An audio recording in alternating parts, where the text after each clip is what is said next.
20 gave to me.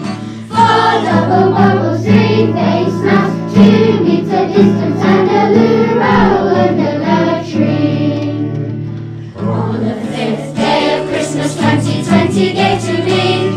5 months at home. 4 double bubbles, 3 face masks, 2 meter distance, and a loo roll under the tree.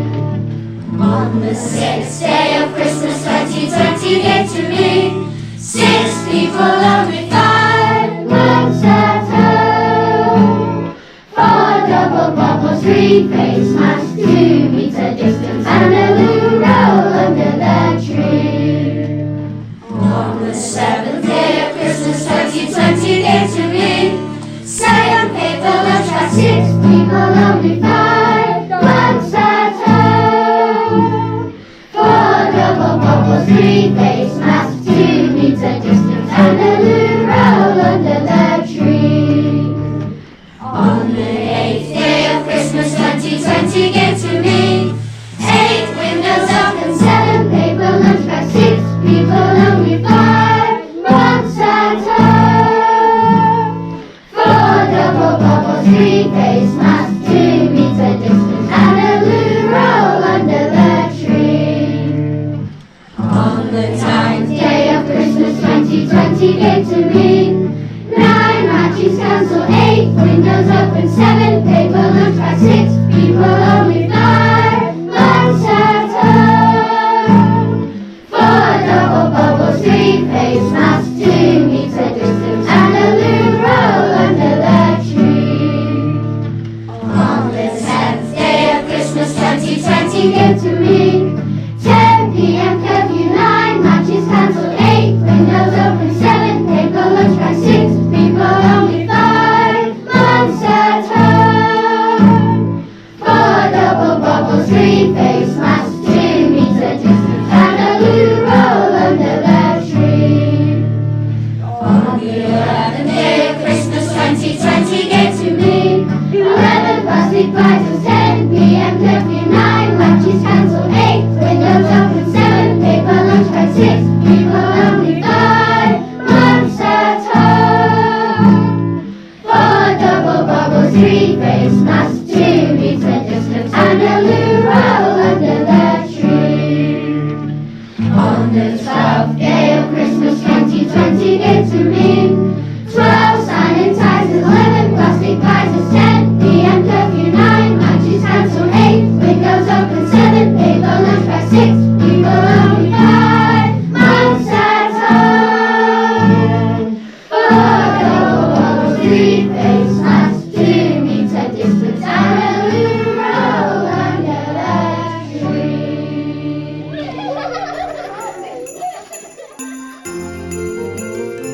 Hiya, my name's Mitesh Soni and I'm here to read a Christmas story for the wonderful charity Wood Street Mission. On the screen you'll see the link on how to donate to this charity and all the information you need about them. They are fantastic, they're helping loads of underprivileged families across Greater Manchester.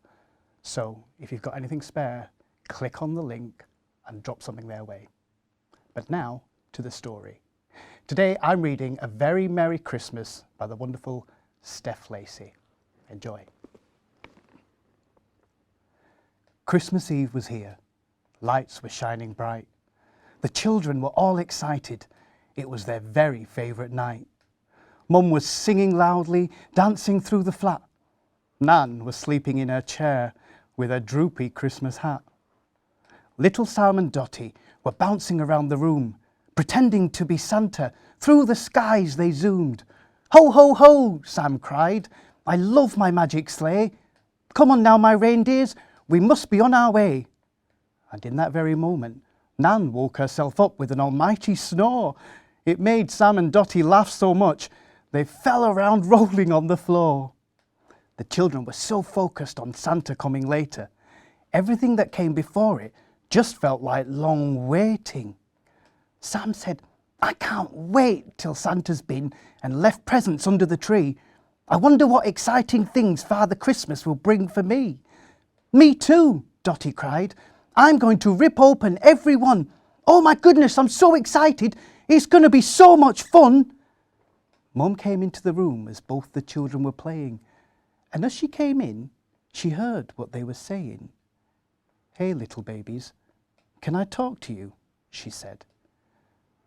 But they didn't hear what she was saying and kept on playing instead. "Hey, you two, I need a second. I'm sorry, I have bad news. Can you listen a minute? I have to say something to you. Now, this year has been tough, and some people have been struggling. And Santa has so many families' presents he's juggling that he sent me a message to say he won't make it here this year to give you your presents, I'm afraid. There are lots of children out there who have no toys at all, and he knows you already have lots, so don't need any more. I'm so sorry, babies. Santa isn't coming this year, but I promise we'll still have lots of festive cheer." Then Sam got quite grumpy and his smile went away. And Dottie got so confused she didn't know what to say. "Why isn't he come this year? This isn't fair!" Sam kept on shouting out and throwing his hands in the air. He stormed through the flat and slammed all the doors. Mum shouted after him, telling him she was sorry and to calm down, of course. Sam went to his room and got under his covers. He didn't want to talk to any of the others. Sam and Dottie both were crying, feeling sad. What's the point of Christmas then? Sam thought. He felt quite bad. His mum tried to talk to him, but he told her to go away. He thought it was going to be a rubbish Christmas day. Come the next morning, Christmas had arrived. The children went to the living room and found a surprise. They looked under the tree and there was not much there, but then they spotted that it wasn't completely bare. "I know Santa couldn't come," Mum said, "but these ones are from me. But all of the presents under there are only little ones, you see." "I'm so sorry," Mum said. "It was the best I could do." But Sam stood up and said, "Mum, I've got something for you." He went over to Mum and gave her a great big cuddle. "I hope Santa makes the children happy," he says, "so they don't have to struggle. I know he's gone to other children, some who need helping. So I've decided that's a very good thing. I'm sorry I was grumpy, but I hadn't thought it through. But now I think it was the right thing to do. Presents don't really matter to us. We can still have fun. We are all together. Let's have the best Christmas, everyone."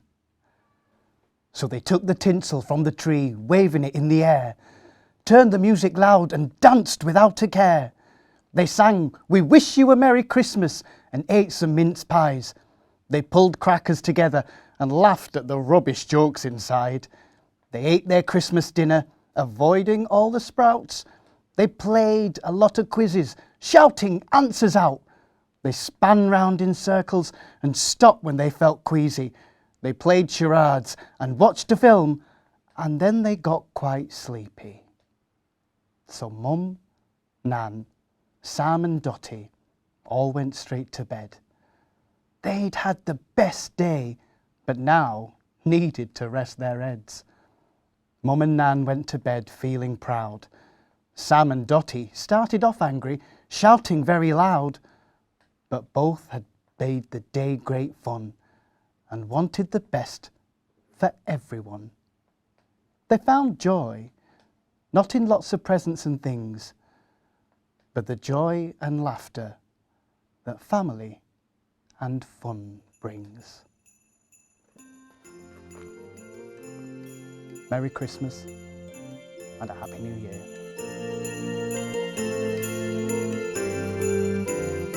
Hello, my name's Kris Hitchen. I'm an actor. You would not have seen me in anything.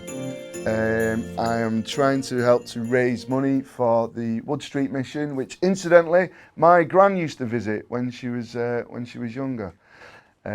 So this is the story. Christmas has gone astray.